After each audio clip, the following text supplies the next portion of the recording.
Hello friends, good evening to all of you. So I'm back with another video on sociology optional subject for UPSC mains examination, and in this video we are going to cover issues of integration and autonomy, a subsection under tribal communities in India. So friend, please do these 3 hours. It will really motivate me to continue this awesome course and share as much as you can these all videos so that more and more people will get benefited. Comment and like the video and hit the subscription button below the video as hard as you can, and ask any doubt if you have. So friend, as you know that we are covering slot 2 autonomous topic. We have already covered introducing Indian society, basically these two sections, that is perspective on the study of Indian society and impact of colonial rule on Indian society. And this video we are going to cover issues of integration and autonomy, a subsection under tribal communities India.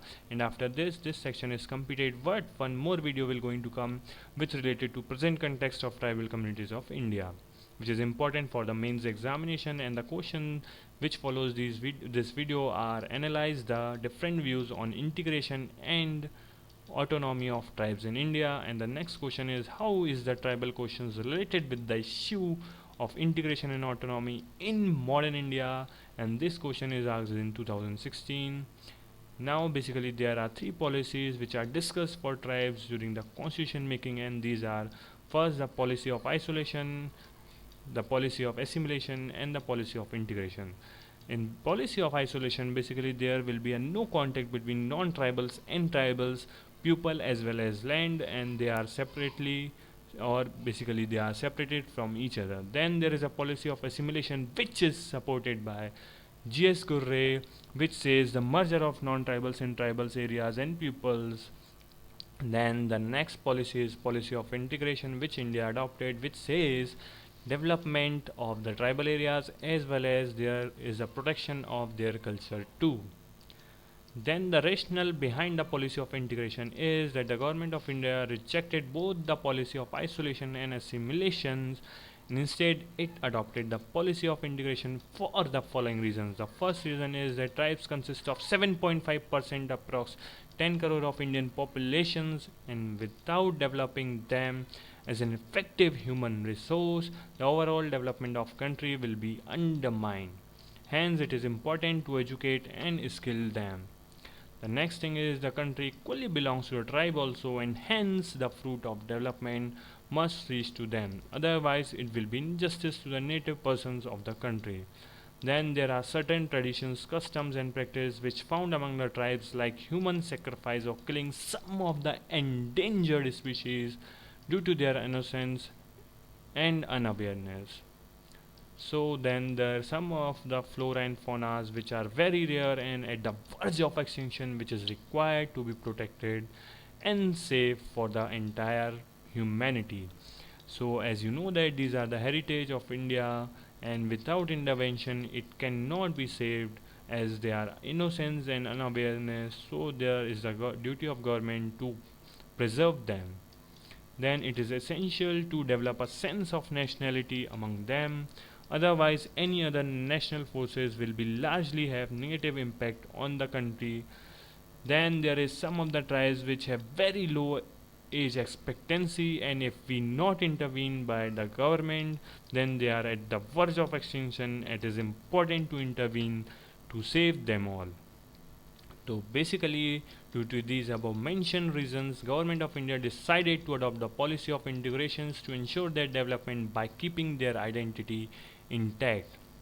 Due to this policy, over the period, tribes were benefited due to democracy, reservation, priority in policies and programs, education, jobs, better healthcare, etc., which lead to the emergence of middle class such as tribes allied, according to Sachinathan, which I have already discussed or tell about this in the later videos, and which realizes the potential of losing their autonomy and identity. So please check before all the videos in tribal communities of India for the better understanding of this video. Arun Biswal in his essay Ethnic Issue in Northeast wrote that especially in Assam, on the name of integration, the native population lost their everything: land to Marwadi, government jobs to Bengalis, unskilled jobs to the North Indian and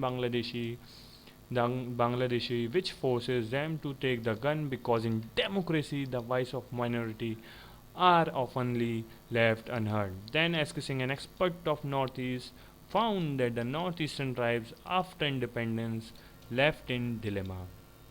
On the other hand, they wanted to take the advantage of democracy, reservations, and development. And other also they wanted to retain their autonomy and identity. So then this lead to the sense of relative deprivations and identity which is generated at the same time. Then Eskising also said that the ethnic and racial and historical backwardness has also been one of the reason behind these issues among the Northeast, which reflected in the following ways. The first thing is that on the basis of separate and autonomous tribal identity, they demanded separate state from the Indian Federation like NSC, that is National Socialist Council of Nagaland, MNF, Mizoram National Federation. Then demand for separate province of the tribes within the Indian Federation and mobilization for it democratically and undemocratically. Then creation of Jharkhand, Chhattisgarh and demand for Gorkhaland are the example of these demands. Then restatement of rights of the tribes on the local resources called Zad, jungle and Zameen, that means root, forest and land. And it is, I have already told this also, so please check out the last or the videos related to this topic. And evacuated those area from the outsiders. Movement in Manipur, Jharkhand, Mizoram are the example of it.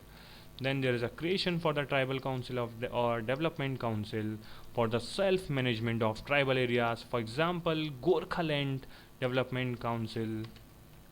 Then apart from the northeast India, the issue of identity and autonomy also emerged when the large piece of land in the tribal areas were given to industrial and development projects, which created not only the problem of their livelihood but also the cultural and administrative interference of the outers. For example, when the Chilika Lake was given to Tatas or POSCO against the wishes of local tribes. Then there is a problem of intervention in identity is a very sensitive issue in multicultural Indian society, because as the process of integration follows it and ultimately creates many questions on the identity consciously and unconsciously.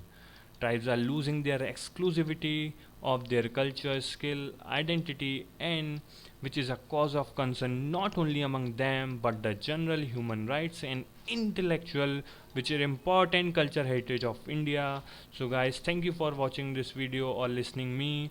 So please do this, yes, it will really motivate me to continue this awesome course. Comment and like the video and ask any doubt if you have, and hit the subscription below the video as hard as you can. So thank you guys.